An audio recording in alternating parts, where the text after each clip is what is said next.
আজকে এই ফ্যাসিস্ট সরকারের দিন ফুরিয়ে এসেছে, আর সে কারণেই দমন পীড়ন, হত্যাকাণ্ড, মামলা, গায়েবী মামলা দিয়ে সর্বাত্মক গ্রেফতার, এই সব ছাড়া তাদের হাতে আর কোনো কিছু নাই। পায়ের তলায় মাটি নাই। আর সে কারণেই বিরোধী নেতাদের, কর্মীদের গ্রেফতার করে তারা ভাবছে এইভাবে তারা আন্দোলন দমন করতে পারবে। কিন্তু বাংলাদেশের মানুষ দেখিয়ে দিয়েছেন, সকল নেতাদের গ্রেফতার করলেও এইবার আর সরকারের রেহা নাই। জনগণ ঐক্যবদ্ধ, জনগণ একাত্মতা, এবং জনগণের এই ঐক্যবদ্ধ শক্তিকে কোনোভাবেই আর দমন করা যাবে না।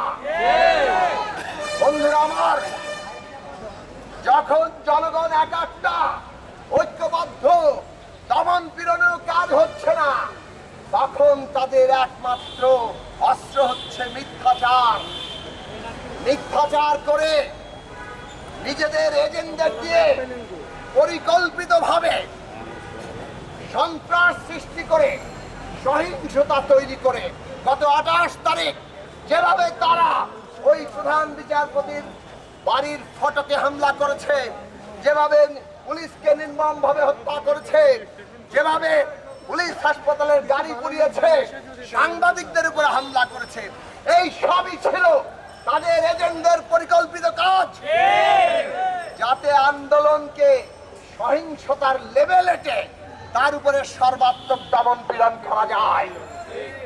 আমরা তারপর থেকে দেখলাম সরকারি দলের লোকেরা আর তাদের নানান কিসিমের উকিলেরা টেলিভিশন, পত্রপত্রিকা সর্বত্র গলা ফাটিয়ে বলছেন বিরোধী দলের আন্দোলন নাকি সহিংস আন্দোলন।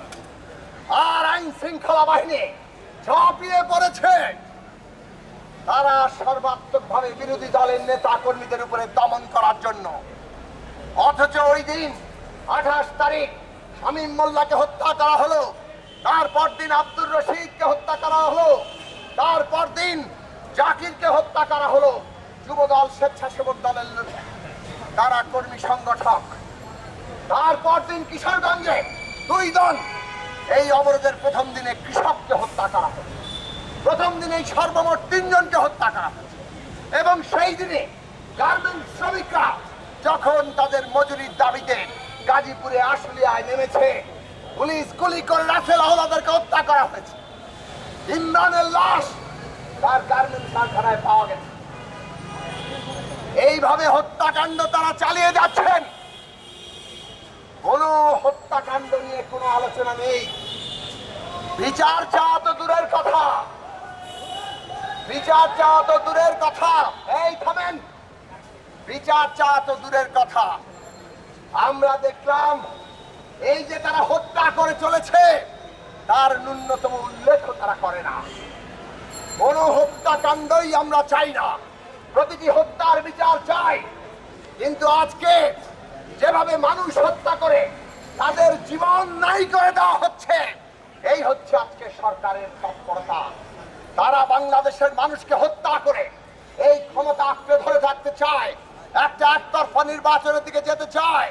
বাংলাদেশের মানুষ তা গ্রহণ করবে না।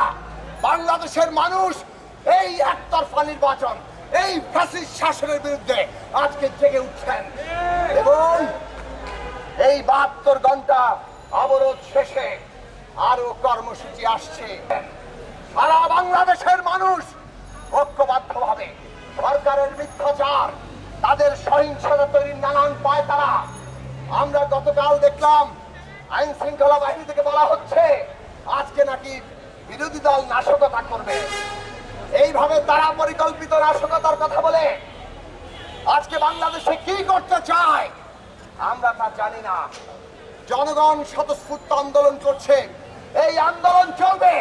জনগণের ঐক্যবদ্ধ গণ অভ্যুত্থানে সরকারের পতন ঘটবে এবং বাংলাদেশে জনগণের ভোটাধিকার এবং গণতন্ত্র প্রতিষ্ঠিত হবে। কোন শক্তি আর জনগণকে দাবিয়ে রাখতে পারবে না। আপনারা জানেন পুলিশের টিয়ার সেলে একজন সিনিয়র সাংবাদিক রফিকুল্লাহ ভূঁইয়া সাহেব তিনি মৃত্যুবরণ করেছেন। বাংলাদেশে আজকে কোনো হত্যাকাণ্ডের বিচার নাই। আমরা আপনাদেরকে বলছি, ভবিষ্যতে এই দেশে গণতন্ত্র প্রতিষ্ঠা হলে বাংলাদেশের ন্যায় বিচার প্রতিষ্ঠা হবে এবং সমস্ত হত্যাকাণ্ডের বিচার হবে।